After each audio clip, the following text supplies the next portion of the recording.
آج اہل تشیع میں سے بعض حضرات کہتے ہیں کہ یہ عبداللہ ابن سبا یہ تو افسانوی شخصیت، اس کی حقیقت کوئی تھی ہی نہیں، حالانکہ ان کی اپنی کتاب میں رجال کشی کے اندر اس کا ذکر موجود ہے، اور یہ بھی موجود ہے کہ حضرت علی رضی اللہ تعالیٰ عنہ نے اپنے عہد خلافت میں اسے زندہ جلوایا ہے۔ اس کی وجہ کیا تھی؟ یہ آیا مدینے کے اندر اسلام کا لبادہ اوڑھ کر اس نے چند عقیدوں کی اشاعت شروع کی۔ سب سے پہلے حضرت علی تو خدا ہے، گاڈ انکارنیٹ، اوتار کا تصور، جیسے ہندوؤں میں ہے رام چندر جی خدا کا اوتار، اور عیسائیت میں بھی پہلے گاڈ انکارنیٹ کا تصور تھا کہ حضرت مسیح خدا کا اوتار ہے، انکارنیشن آف گاڈ۔ تو اس نے کہا کہ حضرت علی تو خدا کا اوتار ہے، خدا ہے۔ نمبر دو، اس نے کہا کہ ہر نبی کا ایک وصی ہوتا ہے جس کے حق میں وہ وصیت کرتا ہے، تو حضور صلی اللہ علیہ وسلم کے وصی حضرت علی ہے، لہذا خلیفہ تو اول روز سے حضرت علی ہے، حضرت ابو بکر، حضرت عمر، حضرت عثمان، یہ تو غاصب ہے، اور حضرت عثمان کی خلافت تھی اس وقت تو خاص طور پر۔ پھر اس نے جو قبائلی عصبیت تھی اسے بھڑکایا۔ پرانی جو عصبیت چل رہی تھی قریش کے اندر، وہ دو گھرانے ایک دوسرے کے بدلے مقابل تھے۔ دیکھیے، ایک ہوتا ہے قبیلہ، ایک ہوتا ہے گھرانہ۔ ہمارے پنجاب میں ایک قبیلہ ہے وٹو قبیلہ، اس کے گھرانے بہت سے، مانے کے، لالے کے، سجے کے، شامت کے، یعنی کوئی لالا تھا ان میں سے بڑا، ان کے بیٹے ہو گئے لالے کے، ان کی اولاد، خاندان یہ کہلاتے ہیں۔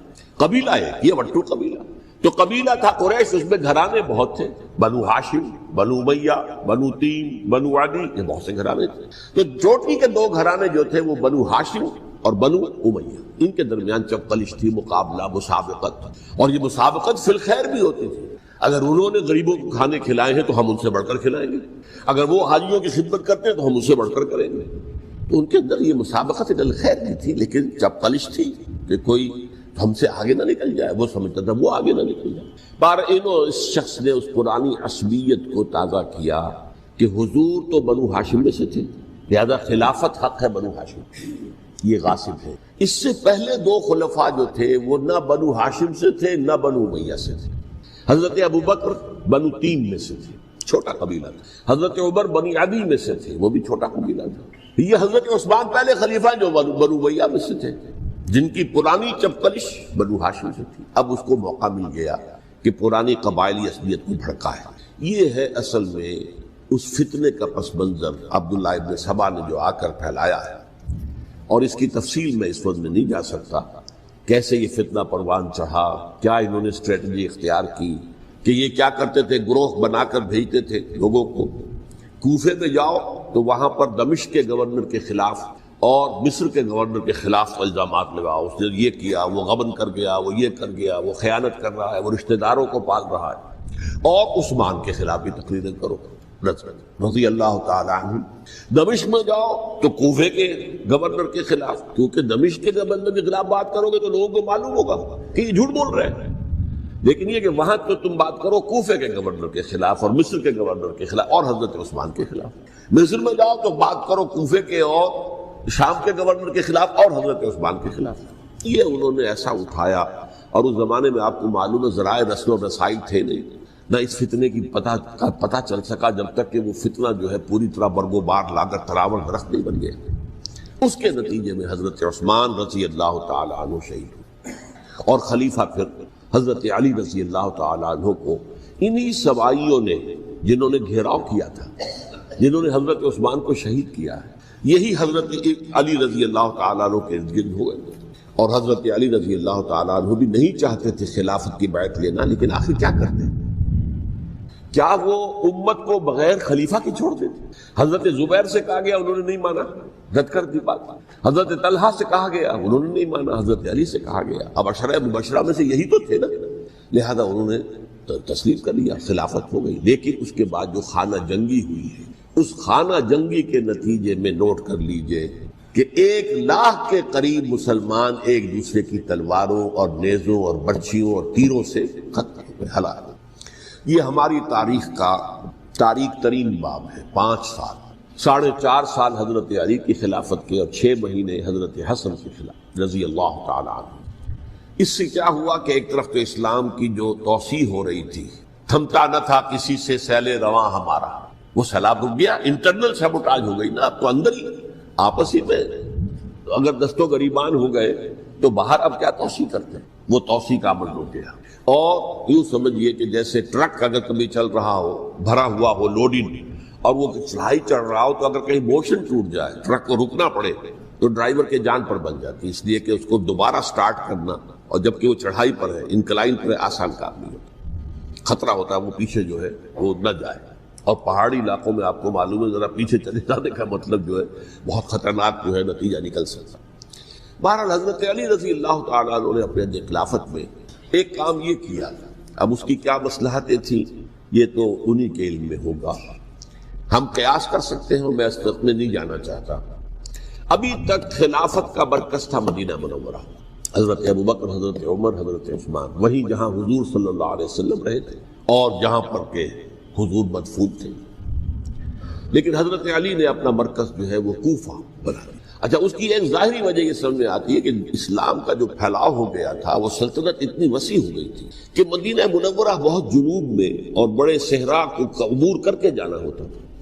کوفہ جبکہ ایسی مقام پر تھا کہ جہاں سے مشرقی راستہ جا رہا ہے ایران کو، عراق کے اندر تو ہے وہ شہر کوفہ، اور پھر ایران اور خراسان اور ہندوستان کو راستہ جا رہا ہے، وہیں سے شمال کی طرف جا رہا ہے، شام کی طرف اور ترکی کی طرف، اور وہاں سے پھر یہ کہ مغربی افریقہ کو بھی کنٹرول کرنا، جو شمالی افریقہ کو بھی آسان تھا۔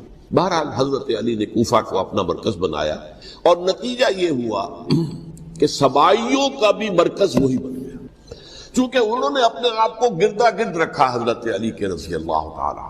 اب ظاہر بات ہے کسی پرٹیکولر پرسن کے خلاف تو کوئی مقدمہ موجود تھا نہیں، بلکہ جب جنگ جمل ہو رہی تھی، ابھی جنگ نہیں ہوئی تھی، حضرت عائشہ، حضرت طلحہ، حضرت زبیر وہ لے کر آئے تھے لشکر اس مطالبے کے لیے کہ حضرت عثمان کے قاتلوں کو سزا دی جائے، قصاص لیا جائے۔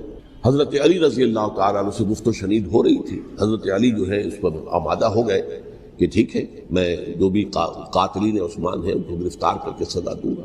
این اسی وقت کوفے کی مسجد کے اندر جو ہے 10,000 کا مجمع کھڑا ہو گیا، ہم سب قاتل عثمان ہیں، لو ہم سے بدلہ کہاں سے لوگے۔ اور انہوں نے کیا کیا، جاتے ہی جنگ چھیڑ دی، جب چھڑ جائے تو یا مرو یا مارو، اس کے علاوہ تو کوئی چارہ کار ہوتا ہی نہیں۔ ایک رات میں 10,000 مسلمان شہید ہوئے، جن میں 2 عشرہ مبشرہ میں سے حضرت زبیر اور حضرت طلحہ رضی اللہ تعالیٰ۔ تو یہ صورت تھی، سبائیوں نے گھیراؤ کیا حضرت علی کا رضی اللہ تعالیٰ۔ حضرت معاویہ دعوے دار نہیں تھے خلافت کے، قطعاً نہیں، ان کا صرف ایک دعویٰ تھا، اور وہ یہ تھا کہ عثمان کے قاتلوں کو گرفتار کرو، یا خود سزا دو یا ہمارے حوالے کرو، ہم اس سے قصاص لیں گے۔ اس لیے کہ قبیلہ بنو امیہ کا تھا، اور حضرت ابی معاویہ بنو امیہ میں سے، تو ایک خاندانی طور پر جو ہے ہم قصاص لیں گے ان سے جنہوں نے قتل کیا ہے حضرت عثمان۔ لیکن یہاں ظاہر بات ہے کہ حضرت علی رضی اللہ تعالیٰ عنہ کی طرف سے مطالبہ یہ ہوتا تھا تم پہلے میری بیعت کرو، میرے ہاتھ مضبوط کرو تاکہ میں ان کے خلاف کوئی اقدام کر سکوں۔ لیکن انہیں یہ اندازہ تھا کہ اگر میں نے بیعت کی تو ظاہر بات ہے کہ حضرت علی تک پہنچنے سے پہلے مجھے گردن اڑا دیں گے یہ لوگ، اس لیے کہ سبائی جو ہے وہ آپ کو گھیرے ہوئے۔ بہرحال ایک عجیب الجھاؤ، ایک ڈائلیما تھا جس کی وجہ سے یہ جنگ چلتی رہی، اور حضرت علی رضی اللہ تعالیٰ عنہ کو انہی کے شیعان علی ہی کے اندر سے وہ جماعت علیحدہ ہوئی تھی جس کو ہم خوارج کے نام سے جانتے ہیں، اور ایک خارجی ابن ملجم ہی نے حضرت علی کو شہید کیا رضی اللہ تعالیٰ عنہ۔ پھر حضرت حسن رضی اللہ تعالیٰ عنہ، اب دیکھیے کس قدر صحیح بات تھی جو حضرت علی رضی اللہ تعالیٰ عنہ نے فرمائی جب ان سے کہا گیا کہ کیا ہم آپ کے بیٹے حسن کے ہاتھ پر بیعت کر لیں رضی اللہ تعالیٰ عنہ۔ فرمایا نہ میں تمہیں اس کا حکم دیتا ہوں نہ میں اس سے روکتا ہوں، یہ تمہارا معاملہ ہے، امرہم شورا بینہم، تم اپنے باہمی مشورے سے جو فیصلہ کرو گے ٹھیک ہے، میں نہ حکم دیتا ہوں نہ روکتا ہوں۔ اس کا کیا مطلب ہے؟ باپ کے بعد بیٹے کی خلافت ہرگز حرام نہیں ہے، ورنہ کہتے کیسے ہو سکتا ہے میرا بیٹا؟ نہیں، یہ نہیں کہا۔ حضرت عمر سے بھی کہا گیا تھا کہ اپنے بیٹے کو نامزد کر دیں، عبداللہ ابن عمر کو، تو انہوں نے جواب میں کیا کہا؟ اسے تو طلاق دینی بھی نہیں آتی۔ انہوں نے اپنی کسی زوجہ کو طلاق دی تھی اور اس میں جو صحیح ترین طریقہ ہے وہ اختیار نہیں کیا تھا، انہیں طلاق دینے تک نہیں آتی تو میں اسے خلیفہ بنا دوں۔ یہ نہیں کہا تھا کہ باپ کے بعد بیٹا خلیفہ نہیں ہو سکتا، یہ تو نہیں تھا، کہیں حرام نہیں ہے، نہ کتاب و سنت میں، نہ کوئی حدیث ہے، نہ کہیں قرآن مجید میں۔ تو حضرت علی نے بھی فرمایا رضی اللہ تعالیٰ، نہ میں روکتا ہوں نہ حکم دیتا ہوں، یہ تمہارا اپنا معاملہ ہے۔ بہرحال حضرت حسن رضی اللہ تعالیٰ عنہ نے حضرت امیر معاویہ سے صلح کر لی، خلافت ان کو سپرد کر دی۔ دیکھیے میں حضرت ابوبکر، حضرت عمر، حضرت عثمان، حضرت علی کے ساتھ حضرت حسن کے دور خلافت کو بھی خلافت راشدہ میں سے سمجھ، اور تبھی 30 سال پورے ہوتے ہیں اس حدیث کے مطابق کہ حضور نے فرمایا خلافت کی 30 برس رہے گی پھر ملوکیت آ جائے گی۔ تو حضرت حسن کا بہت بڑا کارنامہ یہ ہے کہ اس خانہ جنگی کا دروازہ بند کر، اور یہ پیشن گوئی تھی حضور کی صلی اللہ علیہ وسلم حضرت حسن کو جب بچے تھے حضور کے انتقال سے پہلے، میرا یہ بیٹا مسلمانوں کے 2 گروہوں میں صلح کرائے گا، یہ حضور کی پیشن گوئی تھی، اور وہ پیشن گوئی حضرت حسن کے علم میں بھی ہوگی یقیناً۔ بہرحال انہوں نے صلح کی حضرت امیر معاویہ کے ساتھ رضی اللہ تعالیٰ عنہ، خلافت ان کے حوالے کر دیا، اور کچھ شرائط تھیں طے ہو گئی، اللہ خیر سے۔ حضور کی تو یہ پیشن گوئی جو ہے صحیح ثابت ہوئی کہ میرا یہ بیٹا مسلمانوں کے 2 بڑے گروہوں کے درمیان صلح کرا دے، اور سبائیوں نے انہیں طعنے دیے، یا عار المومنین، اے مومنوں کے لیے موجب عار، موجب شرم، تم نے بزدلی دکھائی، تم نے امیر معاویہ کو خلیفہ تسلیم کر لیا، تم نے بزدلی دکھائی، معاذ اللہ ثم معاذ اللہ ثم معاذ۔ اب میں کچھ باتیں حضرت امیر معاویہ کے بارے میں کہنا چاہتا ہوں، اس لیے کہ وہاں اس میں نے حضرت معاویہ کے بارے میں یہ تو بہت شدت کے ساتھ کہا تھا، اور میں اب بھی اس پر قائم ہوں اور پوری طریقے سے قائم ہوں۔ میرا مستقل موقف یہی ہے کہ حضرت معاویہ رضی اللہ تعالیٰ عنہ کے دور خلافت کو ہم خلافت راشدہ میں شامل نہیں سمجھتے، اہل سنت میں سے کوئی بھی نہیں سمجھتا، لیکن اس کے ساتھ میں نے حضرت امیر معاویہ کے کچھ مناقب بھی بیان کیے تھے تاکہ پلڑا جو ہے ترازو کا اس کے دونوں پلڑے سامنے آ جائیں، لیکن یہ وہ حصہ میرے اس بیان کا نکال دیا گیا، ختم کر دیا گیا۔ یہ میں نہیں جانتا کہ اس میں کیا مصلحت دیکھی گئی ہے، اس میں تو کسی کے لیے کوئی معاملہ ایسا نہیں تھا کسی کے جذبات کو جو ہے وہ ٹھیس پہنچانے والا، کیونکہ میں نے کہا وہ خلیفہ راشد نہیں تھی، صاف میں نے کہا، بلکہ وہ دور ملوکیت کا آغاز ان سے ہو گیا ہے۔ بلکہ جب ایک صاحب نے یہ کہا کہ کربلا کے بعد سے دور ملوکیت آ رہی تھی، تو میں نے کہا نہیں جناب، دور ملوکیت تو 20 سال پہلے پوری ہو چکی تھی، شروع ہو چکی۔ حضرت امیر معاویہ کے بھی 20 سال میں وہ دور ملوکیت میں شمار ہوا، انہیں کسری العرب بھی کہا گیا، عرب کے کسریٰ جو شہنشاہ ایران کا خطاب تھا، حضرت معاویہ رضی اللہ تعالیٰ عنہ کو کسری العرب کہا گیا، عرب کا کسریٰ یہ۔ لیکن دوسری طرف یہ ہے کہ وہ صحابی رسول رضی اللہ تعالیٰ حضور کے برادر نسبتی بھی ہیں، حضور کے صالح ہیں، ان کی ہمشیرہ ام حبیبہ حضور کی زوجہ محترمہ ہیں، ام المومنین ام حبیبہ رضی اللہ تعالیٰ عنہ۔ پھر کس قدر معتمد علیہ تھے حضور کے کہ کاتبان وحی میں شامل تھے، وحی کی کتابت کرنے والے چند لوگ تھے جنہیں کہ حضور کہتے تھے کہ اب یہ آیت لکھ لو، ان میں سے ایک امیر معاویہ بھی رضی اللہ تعالیٰ۔ تو بڑے توازن کی ضرورت ہے۔ دیکھیے صحابہ کرام کا جہاں تک تعلق ہے، اہل سنت کا موقف یہ ہے کہ الصحابہ کلہم عدول، صحابہ سب کے سب نیک نیت ہے، اور ان کی روایت جو ہے قبول کی جائے گی، رد نہیں کی جائے گی، ان پر کوئی جرح و تعدیل نہیں ہوگی، اس لیے کہ ان کا تزکیہ محمد رسول اللہ صلی اللہ علیہ وسلم نے کیا تھا۔ لہٰذا یہ تو ہو سکتا ہے کہ کسی صحابی سے کوئی خطا ہو جائے، لیکن وہ خطا اجتہادی ہوگی، نیت کی خطا نہیں ہوگی، نیت کی غلطی نہیں۔ اگر کسی صحابی کی نیت پر حملہ کیا جائے تو یہ اصل میں طعن ہے، حملہ ہے حضور پر کہ وہ تربیت دے نہیں سکے اپنے ساتھیوں کو، معاذ اللہ ثم معاذ اللہ ثم معاذ اللہ، وہ تزکیہ کر ہی نہیں سکے۔ 3 جگہ جو قرآن میں آیا ہے یتلو علیہم آیاتہ ویزکیہم، تو کیا تزکیہ کیا؟ اگر ان کے قریب ترین ساتھی جو تھے، اگر ان کے اندر بھی بدنیت تھی اور دنیا کی طلب تھی اور دنیا کے اندر اقتدار حاصل کرنے کا جذبہ تھا، تو پھر کیا تزکیہ کیا؟ معاذ اللہ ثم معاذ اللہ۔ لہذا صحابہ سب کے سب عدول ہیں، اور ان سے اختلاف ممکن ہے، لیکن ان کی نیت پر حملہ نہیں ہو سکتا۔ تو حضرت امیر معاویہ کی شخصیت ایک چیز ہے، آپ کا دور خلافت دوسری چیز۔ شخصیت کے اعتبار سے صحابی رسول ہیں، برادر نسبتی ہیں حضور کے صلی اللہ علیہ وسلم، اور پھر یہ کہ اس قدر معتمد علیہ ہے صحابہ میں سے کہ وہ کاتبان وحی، یہ عام آدمی کے کرنے کا کام نہیں تھا جو وحی کی کتابت کرے، اللہ کے کلام کی۔ البتہ یہ ہے کہ جیسا کہ میں نے عرض کیا، ان کا دور خلافت راشدہ نہیں ہے، وہ ملوکیت کا دور ہے۔ یہ میں نے جیسے عرض کیا، میں نے ایک صاحب نے جب یہ کہا کہ ملوکیت شروع ہو رہی تھی، میں نے شروع نہیں ہو رہی تھی، ملوکیت تو 20 سال پہلے شروع ہو چکی تھی۔ اسی طریقے سے ایک صاحب نے کہا تھا اسلام کو قائم کرنے کے لیے حضرت حسین میدان میں آئے، میں نے کہا یہ بھی غلط ہے، اسلام تو 60 سال پہلے قائم ہو چکا تھا، نبی اکرم صلی اللہ علیہ وسلم کے دستے مبارک سے اسلام قائم ہو گیا، جاء الحق وزهق الباطل ان الباطل کان زهوقا، پھر 30 برس تک وہ کامل شکل کے اندر قائم رہا۔ تو اسلام جو ہے وہ جو ہے در حقیقت اب قائم کرنے والی بات نہیں تھی، البتہ اس کے اندر زوال شروع ہو گیا تھا۔ اس زوال کے عمل کو روکنے کے لیے حضرت حسین میدان میں، یہ چیز کو صحیح تاریخی پرسپیکٹو میں رکھنا، تو جس طرح سے دین کو قائم کرنے کے لیے دیکھیے قائم تو کیا محمد رسول اللہ صلی اللہ علیہ وسلم والذین معہ رضی اللہ تعالی عنہ، انہوں نے کیا۔ ہاں اب جو ہے وہ اپنی اس شاندار حیثیت سے نیچے گرنے لگا تھا، وہ میں بعد میں عرض کروں گا کہ میں نے اس سے کیا عرض کیا تھا کہ یہ اس زوال کو روکنے کے لیے کسی طریقے سے یہ اپنی اصل حقیقت میں قائم رہے، یہ حضرت حسین رضی اللہ تعالیٰ عنہ کی سعی تھی۔ اچھا، حضرت امیر معاویہ کے جو 20 سال ہیں وہ پورے امن، سکون، اطمینان، کوئی جھگڑا، کوئی فساد، کوئی اختلاف، کوئی باہمی خانہ، کچھ 20 سال، یہ بھی تاریخ کی بڑی چشم کشا حقیقت ہے جو عام طور پر لوگوں کے علم میں نہیں ہے۔ سبائی بھی دبکے رہے، حضرت امیر معاویہ کی حکومت اتنی مضبوط تھی، کنٹرول، کہ ان کو کچھ سر اٹھانے کا موقع نہیں ملا، موجود تھے، دبکے رہے۔ جیسے کہ میں نے کہا ریولوشن کے آخری مرحلے پر آ کر جو مخالفین ہیں وہ دب جاتے ہیں کہ پھر دیکھیں گے موقع ملے گا تو پھر لیں گے ان سے حساب کتاب۔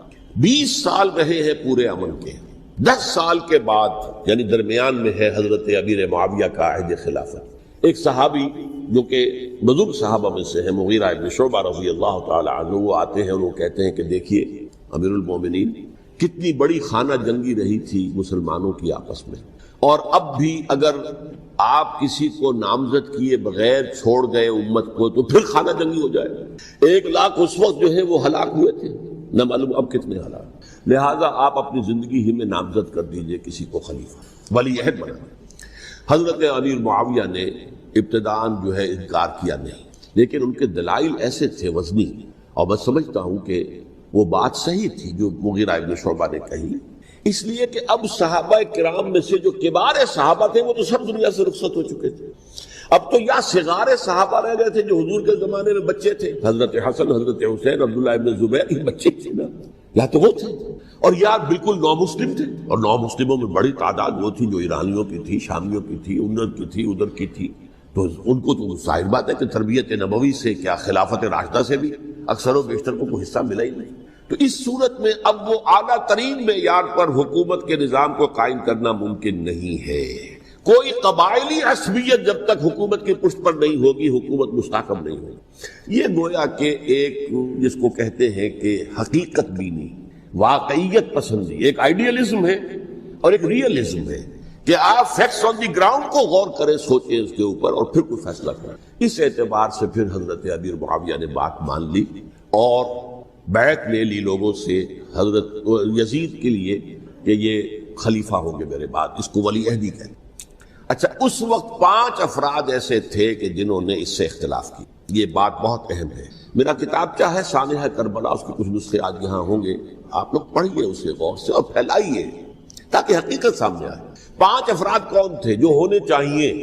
ابو بکر فوت ہو گئے، ان کے بیٹے عبد الرحمن ابن ابی بکر، عمر فوت ہو گئے، ان کے بیٹے عبداللہ ابن عمر، عباس فوت ہو گئے، ان کے بیٹے عبداللہ ابن عباس، زبیر فوت ہو گئے، ان کے بیٹے عبداللہ ابن زبیر، اور حضرت حسن جو ہے ان کا انتقال ہو چکا تھا، حضرت علی کے بیٹے حضرت حسین رضی اللہ تعالی عنہ مجمعین۔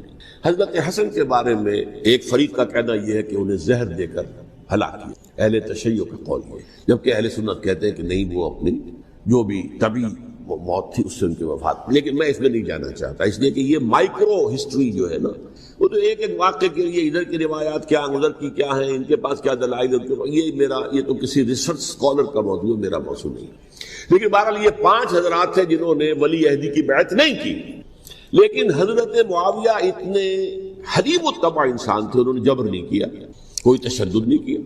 ٹھیک ہے، ولی عہدی کی بیعت نہیں کر رہے، کوئی بات نہیں، میری بیعت تو کی ہوئی ہے نا، ابھی تو میں زندہ ہوں، بات ختم ہو گئی، میری بیعت کو تو نہیں توڑا انہوں نے، فسخ بیعت نہیں کی۔ اس اعتبار سے انہوں نے نہ کوئی تشدد کیا، نہ جبر کیا، نہ کوئی مواخذہ کیا۔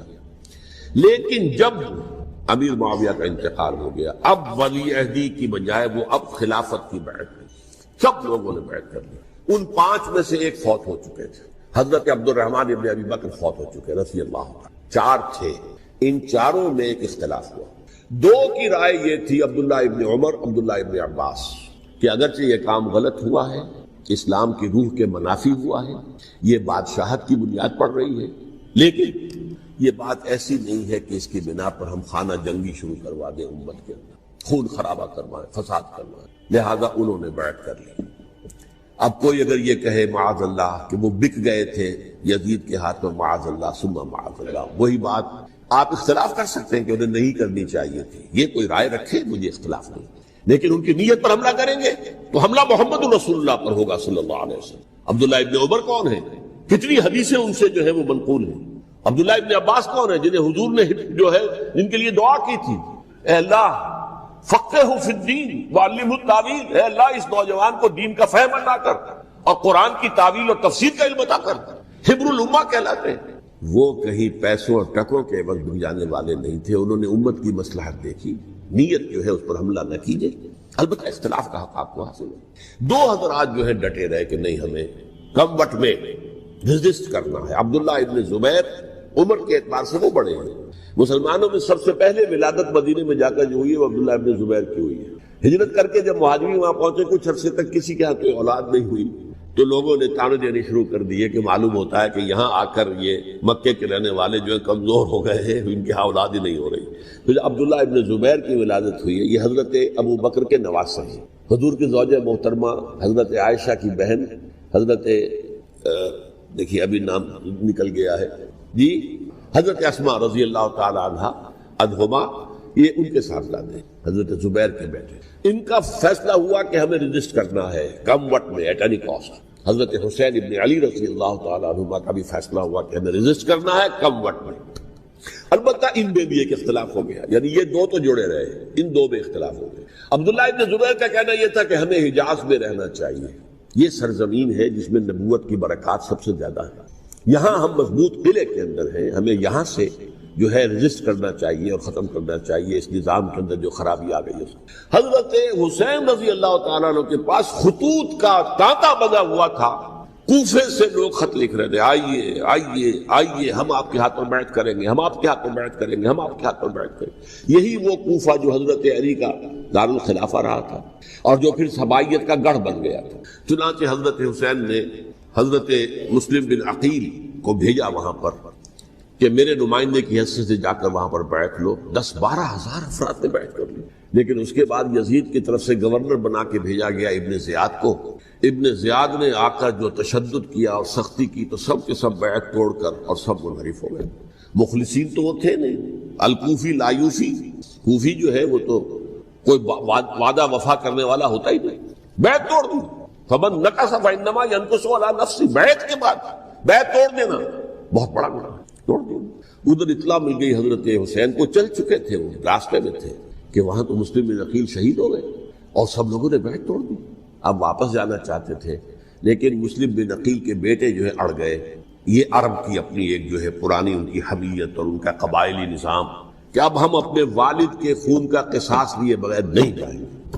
حضرت حسین رضی اللہ تعالیٰ عنہ کی مروت اور شرافت، یہ میرا ساتھ دینے کے لیے آئے تھے، اب میں ان کا ساتھ نہ دوں تو یہ تو شرافت اور مروت کے خلاف ہے۔ کہا اچھا چلو چلتے۔ وہاں جا کر بھی عین اپنے میدان کے اندر بھی حضرت حسین رضی اللہ تعالیٰ عنہ نے 3 چیزیں پیش کی ان کوفیوں کے لشکر کے خلاف۔ سب سے بڑا لشکر کے اندر سب سے بڑے تو کوفی تھے جنہوں نے بیعتیں کی ہوئی تھی حضرت حسین کے ساتھ۔ دیکھو مجھے جانے دو واپس حجاز کی طرف، یا مجھے سرحدوں پر بھیج دو تاکہ میں کافروں کے ساتھ جنگ کرتے ہوئے اپنی جان دے دوں، یا مجھے یزید کے پاس جانے دو، میں اپنا معاملہ اس سے طے کر لوں۔ لیکن کوفیوں کو یہ گوارا نہیں تھا۔ اگر یہ یزید کے پاس پہنچ گئے تو ہمارا کچا چٹھا بیان کر دیں گے کہ مجھے تو ان لوگوں نے برگلا کر بلایا تھا۔ اس لیے کہ دیکھیے حضرت امیر معاویہ کے 20 سالوں کے دوران میں بتا چکا ہوں، ان کی حکومت اتنی مستحکم تھی کہ اس کے خلاف کوئی فتنہ اٹھانا ممکن نہیں تھا۔ اب چونکہ چینج اوور ہوا تھا، اور چینج اوور میں آپ کو معلوم ہوتا ہے کہ ایک جس کو کہتے ہیں every thing is in the melting پاٹ، ابھی تو یہ درمیان کے اندر معاملہ ہے، تو انہیں موقع ملا، سر اٹھایا حضرت حسین رضی اللہ تعالیٰ عنہ کو، جو خطوط لکھے جس کے کہ تھیلے کے تھیلے اور بوریوں کی بوریاں بھری ہوئی حضرت حسین کے ساتھ تھی، وہ کہا کہ آئیے ہم آپ سے بیعت کریں گے۔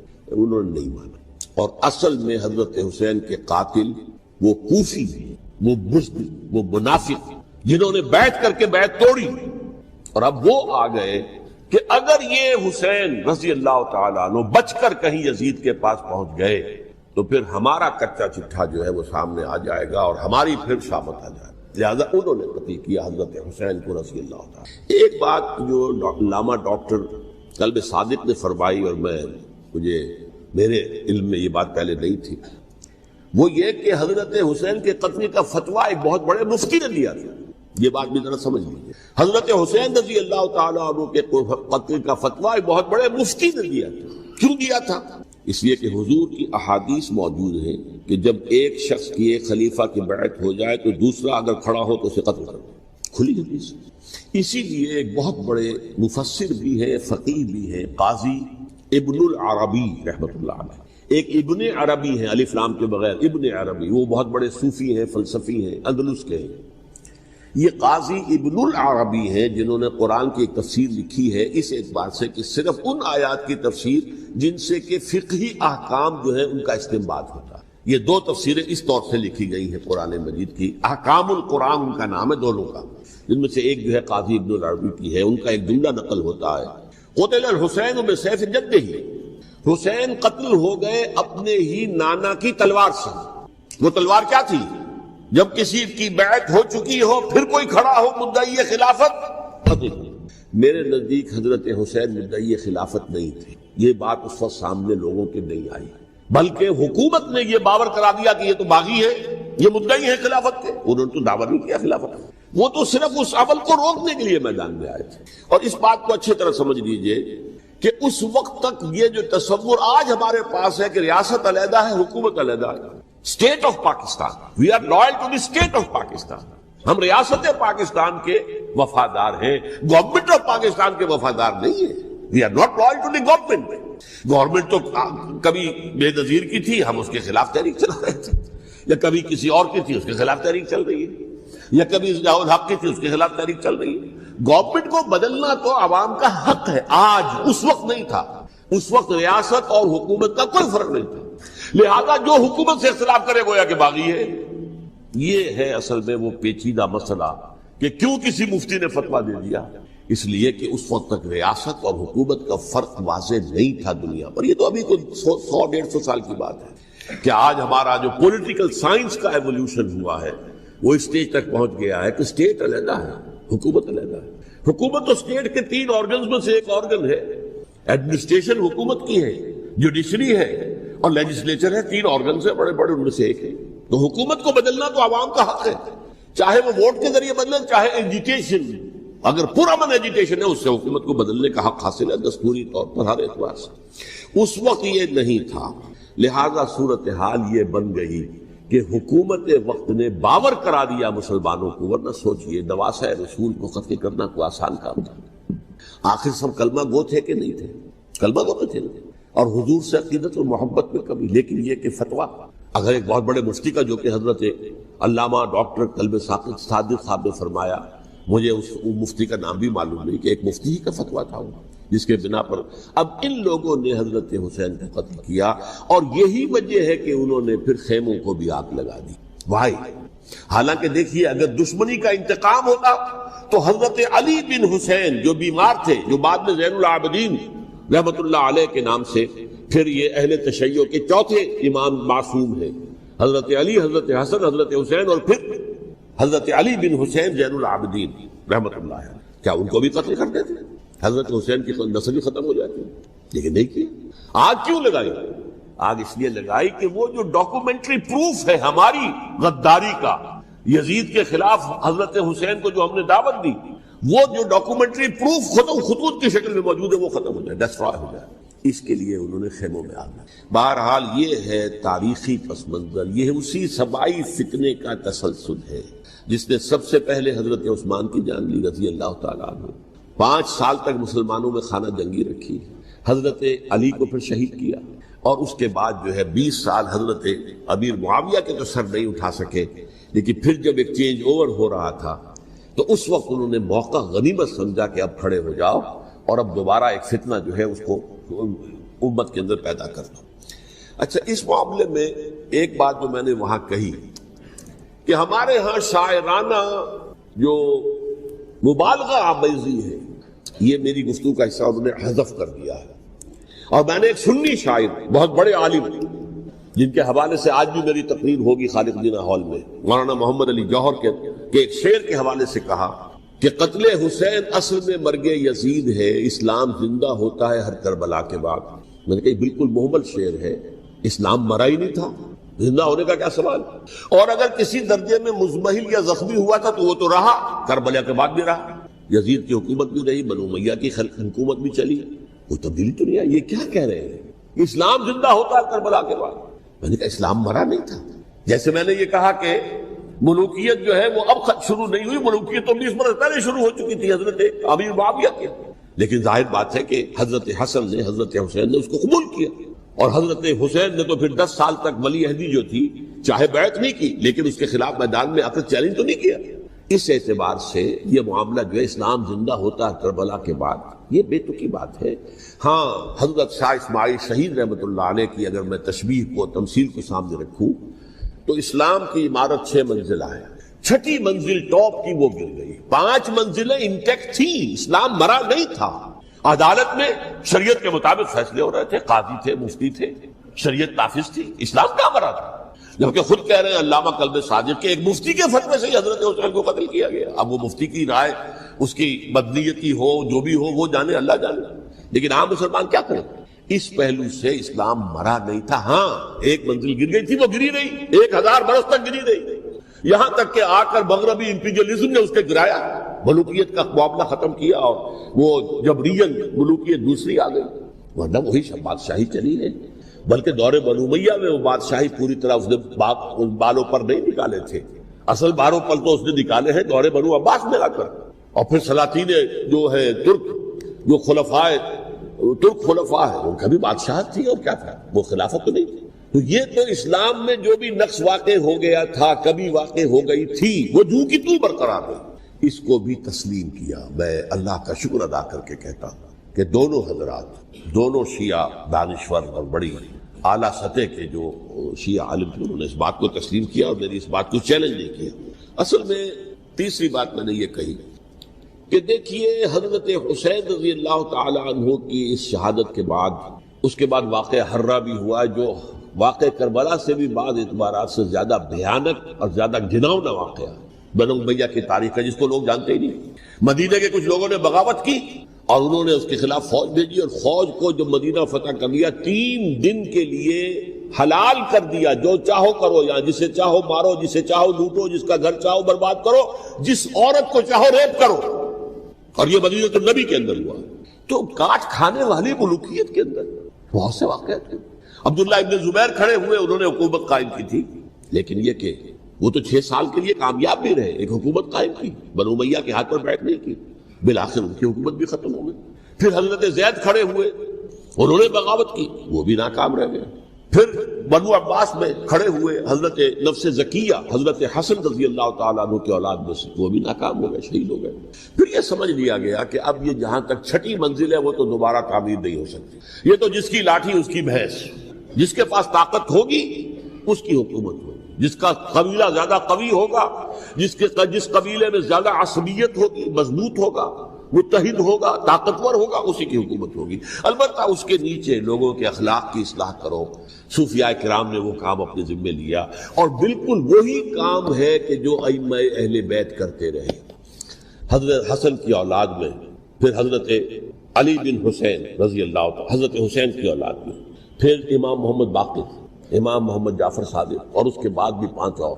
کسی نے بغاوت نہیں کی. جیسے علماء کرام کام کر رہے تھے اور جیسے صوفیاء کرام کام کر رہے تھے، ایسے ہی وہ مسلمانوں کی علمی تربیت، روحانی تربیت اور تزکیہ کر رہے تھے. کسی نے حکومت کو چیلنج نہیں کیا. نوٹ کر لیجیے اس بات.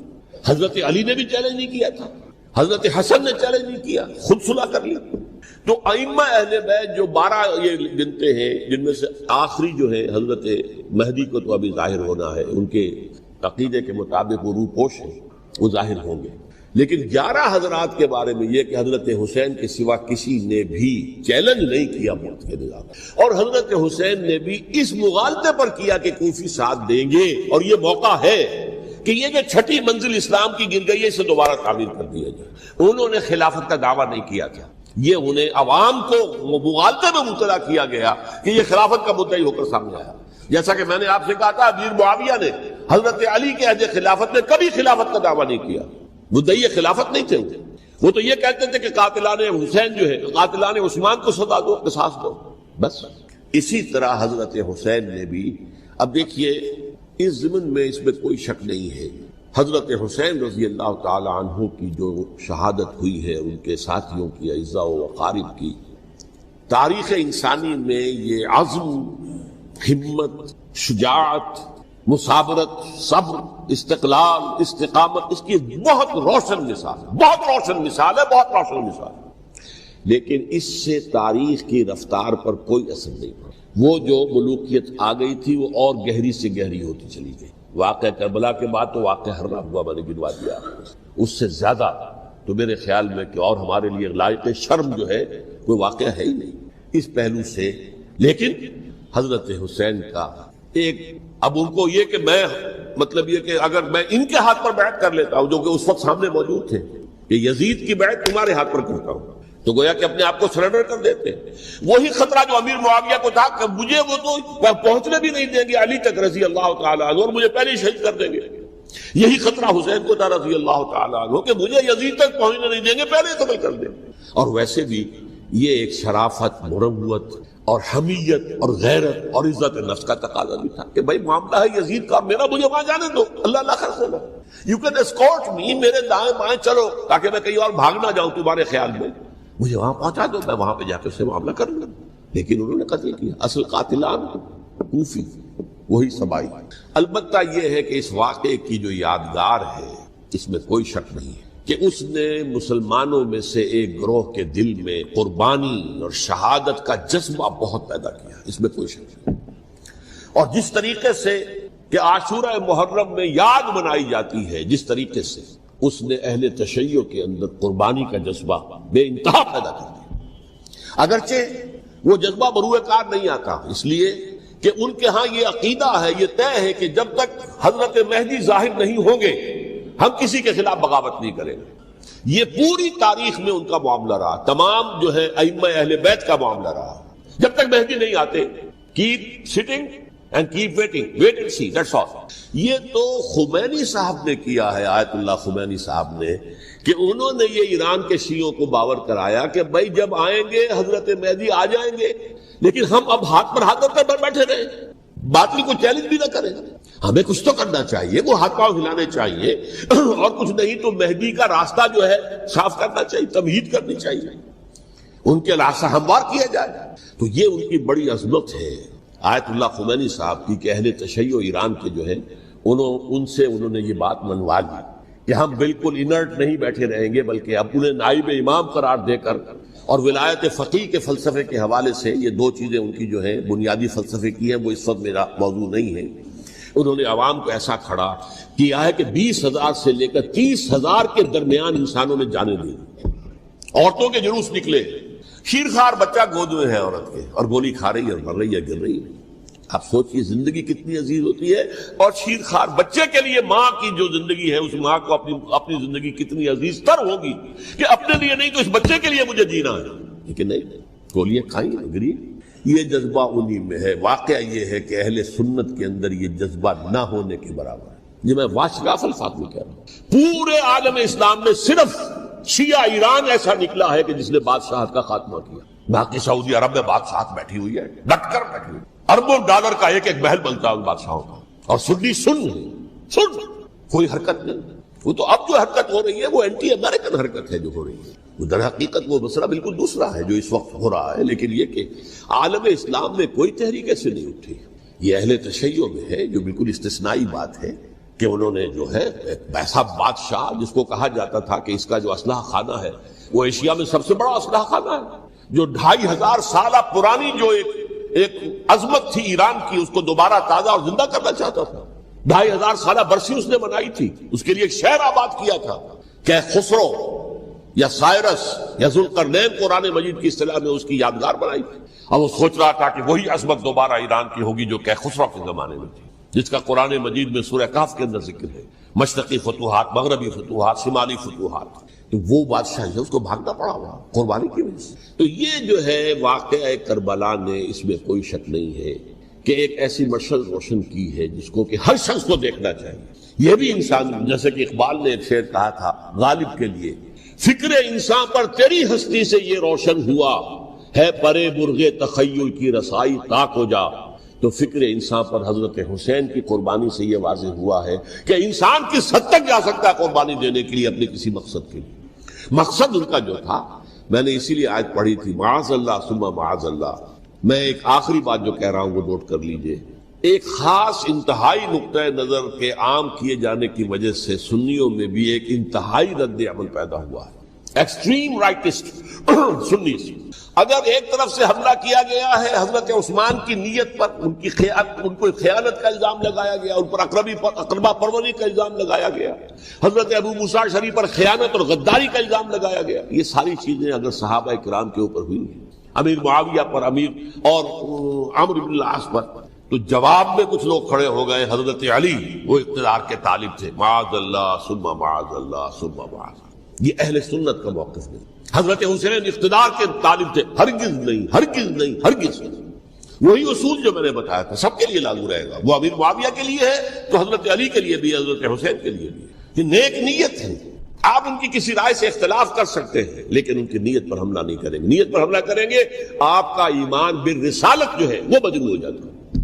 یہ رسول کے ساتھ ہے، رسول نے ان کا تزکیہ کیا، یتلو علیہم آیاتہ ویزکیہم، اس کا سارا عمل محمد کا کیا ہوا صلی اللہ علیہ وسلم۔ تو صحابی کے معاملے میں یہ ہمارے ہاں ان کو اہل سنت جو ہے، جو معتدل مزاج کے، اور اکثریت ان کی تو چند لوگ ہیں، ذرا قلم چلا لیتے ہیں تو ان کی بہت سی کچھ چھوٹی چھوٹی کتابیں بھی شائع ہو گئی ہیں بہت، لیکن انہیں اہل سنت نے قرار دیا ناسبی یا خارجی۔ جیسے خوارج نے کہا تھا حضرت علی بھی کافر ہے اور حضرت امیر معاویہ بھی کافر ہیں، حضرت عمرو بن العاص بھی کافر ہے، معاذ اللہ ثم معاذ اللہ۔ ایسے ہی کچھ لوگ حضرت حسین پر بھی الزام لگاتے ہیں۔ یہ اقتدار کی ہوس اور طلب کے اندر انہوں نے یہ سارا سفر کیا تھا، اور بس یہ ہے کہ وہ جو بازی تھی وہ ہار گئے۔ اللہ اللہ خیر صلی اللہ، اس سے آگے کیا ہے معاملہ؟ نہیں، معاذ اللہ ثم معاذ اللہ۔ اسی لیے میں نے آیت آج جو پڑھی تھی ایک اور جو بہت بظاہر آپ کو معلوم ہوئی ہوگی، غیر متعلق ہے میرے آج کے عنوان سے، تلک الدار الآخرۃ نجعلها للذین لا یریدون علوا فی الارض ولا فسادا۔ یہ سورہ قصص کے آخری آیات میں سے، دیکھو یہ آخرت کا گھر جو ہے وہ ہم خاص کر دیں گے ان لوگوں کے لیے جو اس زمین میں اپنے اقتدار کے طالب نہیں ہوتے۔ زمین میں اقتدار کے طالب ہوگے فساد ہو جائے گا، تم بھی طالب میں بھی طالب، جھگڑا ہوگا، لڑائی ہوگی، دنگا ہوگا، فساد ہوگا۔ تلک الدار الآخرۃ نجعلها للذین لا یریدون علوا فی الارض ولا فسادا۔ جو لوگ زمین میں اپنے اقتدار کے طالب اور اس کے نتیجے میں فساد پیدا کرنے والے نہیں ہیں، ان کے لیے ہم نے آخرت کا گھر خاص کیا ہے۔ والعاقبۃ للمتقین، اور عاقبت جو ہے، انجام کار، آخرت جو ہے وہ تو متقیوں کے لیے ہے۔ اسی میں آئیں گے سب صحابہ کرام، خواہ وہ حضرت علی ہے رضی اللہ تعالیٰ عنہ، اور خواہ وہ حضرت امیر معاویہ ہیں، حضرت عثمان ہیں رضی اللہ تعالیٰ عنہ، خواہ حضرت حسن ہے، حضرت حسین ہے رضی اللہ تعالیٰ عنہ، خواہ عبداللہ ابن زبیر ہے، خواہ عبداللہ ابن عباس ہے، خواہ عبداللہ ابن عمر ہے رضی اللہ تعالیٰ عنہ اجمعین۔ اس اصول کو سامنے رکھ کر اختلاف آپ کر سکتے ہیں کسی سے بھی، لیکن کسی کی نیت پر حملہ کریں گے تو اصل میں آپ کا ایمان بالرسالت مجروح ہو جائے گا۔ علی کو نبی اکرم صلی اللہ علیہ وسلم نے اپنا نائب بنا کر چھوڑا تھا جب غزوہ تبوک میں جا رہے تھے مدینے میں۔ حضرت علی نے کہا کہ مجھے آپ عورتوں کے ساتھ بٹھا کے جا رہے ہیں۔ فرمایا تمہارا مقام میرے ساتھ وہی ہے جو موسیٰ کے ساتھ ہارون کا۔ ہارون کو چھوڑ کر گئے تھے نا یہودیوں کے پاس جب گئے تھے تورات لینے کے لیے، تو تمہارا وہی مقام ہے میرے ساتھ۔ تو یہ حضرت علی ہے رضی اللہ، ان کے بارے میں میرا، ان کی کیا عظمت میری نگاہ میں۔ تو یہ 3 کتابچے ہیں، مجھے نہیں معلوم تیسرا یہاں ہے یا نہیں ہے، بہرحال آپ لوگوں کو ریکمینڈ کر رہا ہوں کہ ان کا مطالعہ کریں۔ اب یہ کہ آخری بات یہ کہ اصل ہمارے کرنے کا کام کیا ہے۔ دیکھیے کیوں نہیں کیا کسی نے بھی خروج کا معاملہ، وہ میں واضح کر چکا ہوں، بغاوت نہیں کی۔ کیوں؟ ایک تو ریاست اور حکومت میں فرق نہیں تھا، ذرا کھڑا ہو اور وہ باغی قرار پائیں گے، واجب القتل ہو جائیں گے، فتوے کی زد میں آ جائے، یہ معاملہ تھا۔ اور دوسرے یہ کہ عمارت پوری گری نہیں تھی، ایک منزل گری تھی۔ آج ہم کہاں کھڑے ہیں؟ پوری عمارت گری ہوئی، نہ شرعی عدالتیں ہیں، نہ شرعی فیصلے ہیں، نہ احکام الہی نافذ ہے، نہ حدود اور قصاص کے معاملات، کچھ بھی نہیں۔ ہمارا فرض کیا ہے؟ حضرت حسین کی مدح کرتے رہیے، تعریف کرتے رہیے، صحابہ کرام کی مدح کرتے رہیے، مدح صحابہ، اس کے لیے مجلسیں قائم ہو رہی۔ بھائی کر کیا رہے ہو؟ تھے تو آبا وہ تمہارے ہی، مگر تم کیا ہو؟ ہاتھ پر ہاتھ دھرے منتظر فردا ہو۔ تلک امۃ قد خلت لہا ما کسبت ولکم ما کسبتم۔ وہ تو ایک امت تھی جو چلی گئی، اللہ کے ہاں پہنچ گئی۔ جو کچھ انہوں نے کمایا وہ ان کے لیے، تمہارے لیے نہیں ہے۔ تمہارے لیے وہ ہوگا جو تم کماؤ۔ ہمارے لیے راستہ اب یہی ہے کہ خلافت راشدہ کے مکمل نظام کو اثر نو قائم کرنے کے لیے منہج انقلاب نبوی کو اختیار کریں۔ میری کتاب اس پر، کیسٹس اس پر، آڈیو کیسٹس، ویڈیو کیسٹ، سی ڈیز، نہ معلوم ڈی وی ڈی، سب کچھ موجود۔ سیرت النبی پر تو میں عرض کر چکا ہوں، فلسفہ سیرت النبی سمجھنا ہے تو میری کتاب پڑھیے، ورنہ سیرت النبی آپ پڑھ لیں گے، واقعات معلوم ہو جائیں گے، فلسفہ سیرت سامنے اس کا آپ مطالعہ کریں گے میری کتاب سے۔ اور دوسرے یہ کہ یہ خلافت قائم کرنے کے لیے جو جد و جہد ہم کر رہے ہیں، تحریک خلافت پاکستان جس کا میں داعی ہوں ادنا سا، وہ تنظیم نہیں ہے، میں اس کا امیر نہیں ہوں، وہ ایک تحریک ہے۔ جیسے تحریک پاکستان کہلاتی تھی، جس کی تنظیم تھی مسلم لیگ، پارٹی کا نام مسلم لیگ تھا، لیکن تحریک پاکستان، اس طرح تحریک خلافت پاکستان وہ ہم نے چلائی ہے تنظیم اسلامی کی۔ یہ خلافت جب پہلی چلی تھی آج سے 84 سال قبل، نومبر 1921 میں خالد دینا ہال میں وہ مقدمہ چلا تھا، جس کے نتیجے میں بڑے بڑے جو لیڈر تھے ہمارے، مولانا محمد علی جوہر اور مولانا حسین مدنی اور مولانا ابوالکلام آزاد، ان سب کو 2 سال کی قید کی سزا سنائی گئی، بغاوت، مقدمہ بغاوت، یہ خالد دینا ہال۔ اسی میں سن 91 یا 92 میں نے 3 دن تقریریں کی تھیں، جن میں آج سے پھر میں 3 تقریریں کرنے والا ہوں، ایک آج شام کو، ایک کل شام کو رات 9 بجے، آج بھی کل بھی، ایک پرسوں اتوار کی صبح کو 10 بجے ہے کیا 11 بجے۔ تو ان میں آپ حضرات شرکت فرمائیں، تاکہ اصل جو ہمارے کرنے کا کام ہے، تاریخ کو بھی سمجھنا چاہیے، تاریخ کے عوامل کیا ہیں، کیا پس پردہ عوامل کار فرما تھے، کیا کسی شے کی اصل حقیقت ہے، وہ سمجھنا چاہیے۔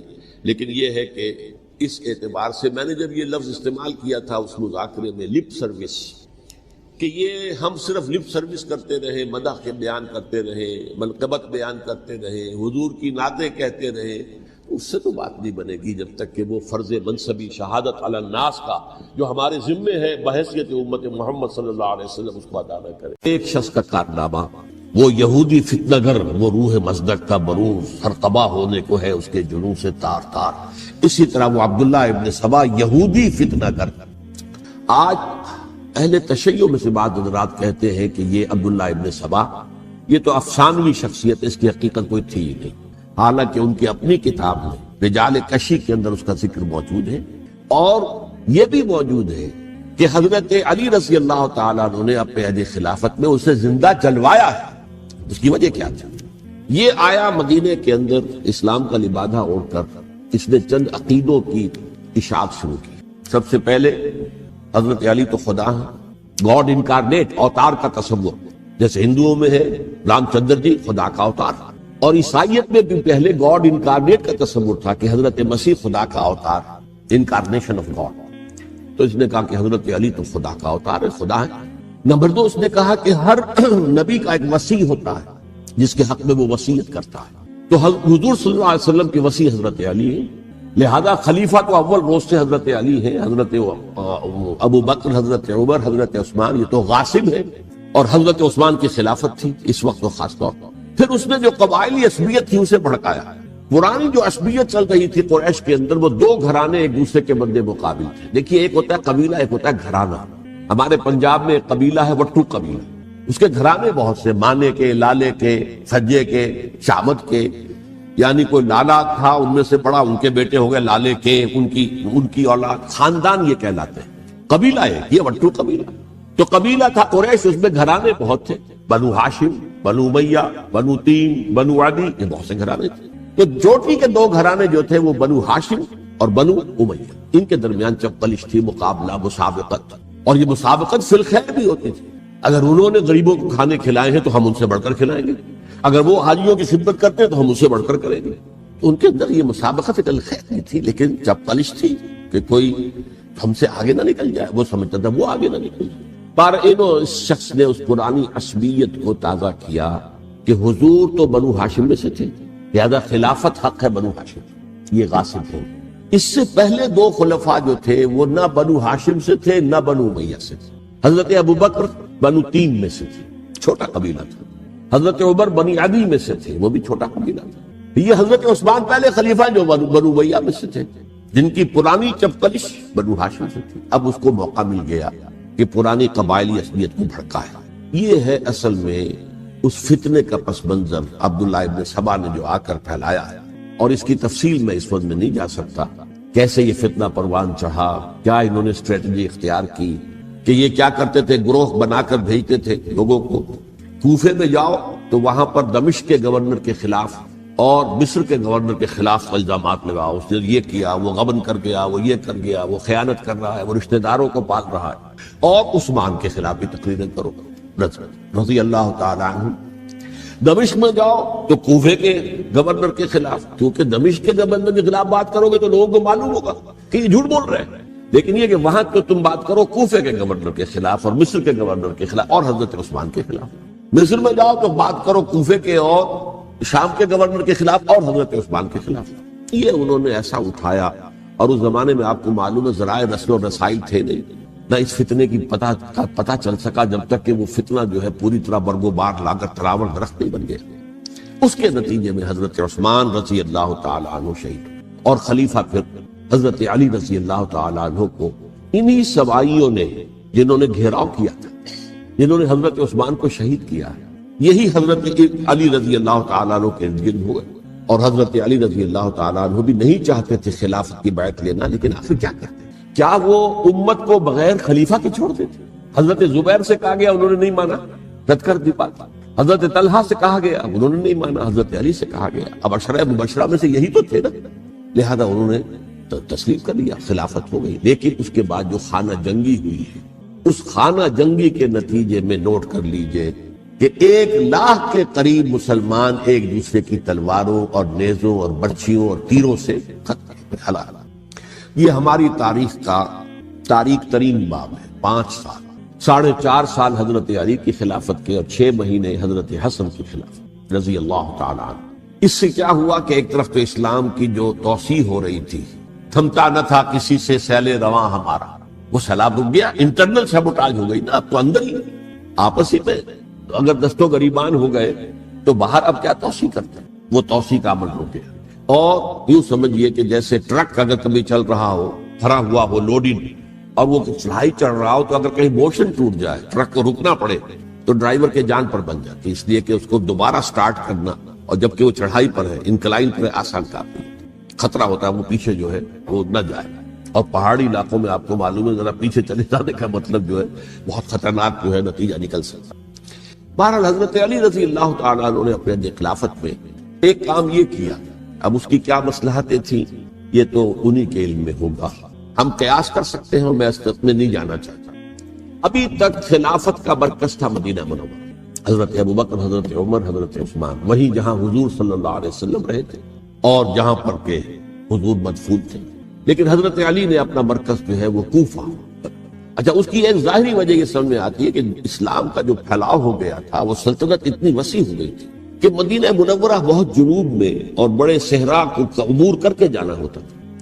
کوفہ جبکہ ایسی مقام پر تھا کہ جہاں سے مشرقی راستہ جا رہا ہے ایران کو، عراق کے اندر تو ہے وہ شہر کوفہ، اور پھر ایران اور خراسان اور ہندوستان کو راستہ جا رہا ہے، وہیں سے شمال کی طرف جا رہا ہے، شام کی طرف اور ترکی کی طرف، اور وہاں سے پھر یہ کہ مغربی افریقہ کو بھی کنٹرول کرنا، جو شمالی افریقہ کو بھی آسان تھا۔ بہرحال حضرت علی نے کوفہ کو اپنا مرکز بنایا، اور نتیجہ یہ ہوا کہ سبائیوں کا بھی مرکز وہی بن گیا، چونکہ انہوں نے اپنے آپ کو گردا گرد رکھا حضرت علی کے رضی اللہ تعالیٰ۔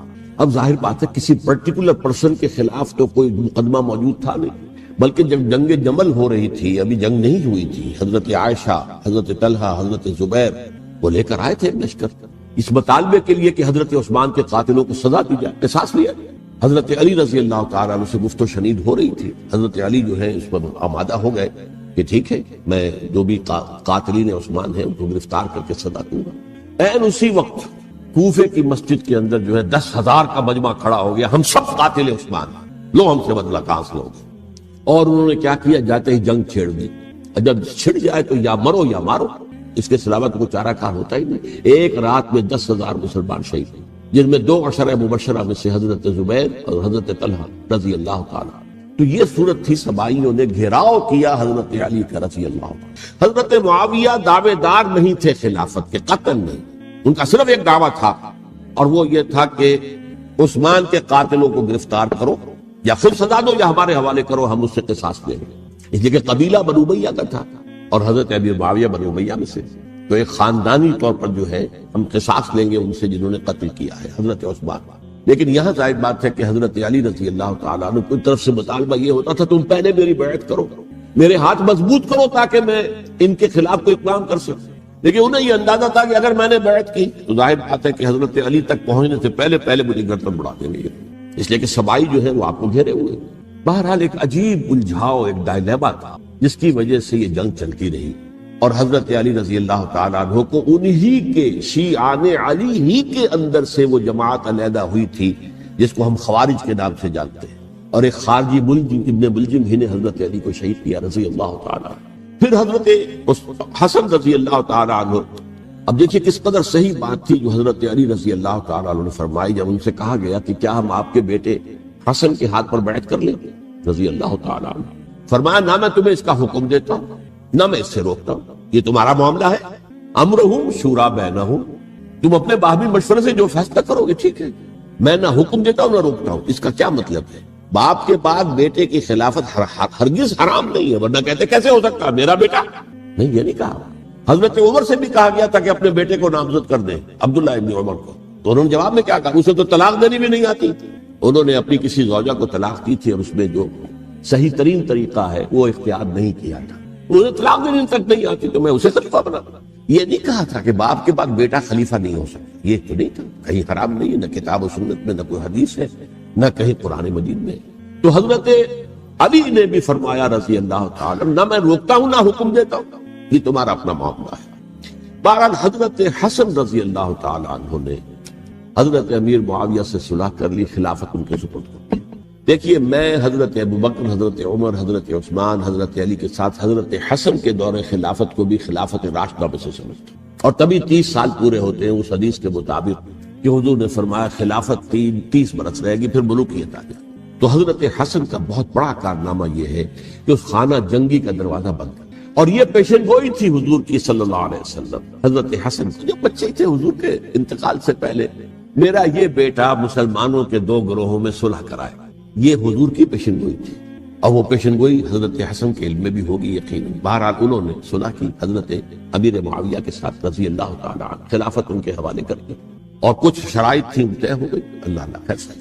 حضور کی تو یہ پیشن گوئی جو ہے صحیح ثابت ہوئی کہ میرا یہ بیٹا مسلمانوں کے 2 بڑے گروہوں کے درمیان صلح کراتا، اور سبائیوں نے انہیں تانے دیے، یا عار المومنین، اے مومنوں کے لیے موجب عار، موجب شرم، تم نے بزدلی دکھائی، تم نے امیر معاویہ کو خلیفہ تسلیم کر لیا، تم نے بزدلی دکھائی، معاذ اللہ ثم معاذ اللہ ثم معاذ۔ اب میں کچھ باتیں حضرت امیر معاویہ کے بارے میں کہنا چاہتا ہوں، اس لیے کہ وہاں اس میں نے حضرت معاویہ کے بارے میں یہ تو بہت حدمت کے ساتھ کہا تھا، اور میں اب بھی اس پر قائم ہوں اور پوری طریقے سے قائم ہوں۔ میرا مستقل موقف یہی ہے کہ حضرت معاویہ رضی اللہ تعالیٰ عنہ کے دور خلافت کو ہم خلافت راشدہ میں شامل نہیں سمجھتے، اہل سنت میں سے کوئی بھی نہیں سمجھتا، لیکن اس کے ساتھ میں نے حضرت امیر معاویہ کے کچھ مناقب بھی بیان کیے تاکہ پلڑا جو ہے ترازو کا اس کے دونوں پلڑے سامنے آئے۔ لیکن یہ وہ حصہ میرے اس بیان کا نکال دیا گیا، ختم کر دیا گیا۔ یہ میں نہیں جانتا کہ اس میں کیا مصلحت دیکھی گئی ہے، اس میں تو کسی کے لیے کوئی معاملہ ایسا نہیں تھا کسی کے جذبات کو جو ہے وہ ٹھیس پہنچانے والا، کیونکہ میں نے کہا وہ خلیفہ راشد نہیں تھی، صاف میں نے کہا، بلکہ وہ دور ملوکیت کا آغاز ان سے ہو گیا۔ بلکہ جب ایک صاحب نے یہ کہا کہ کربلا کے بعد سے دور ملوکیت آ رہی تھی، تو میں نے کہا نہیں جناب، دور ملوکیت تو 20 سال پہلے پوری ہو چکی تھی، شروع ہو چکی تھی۔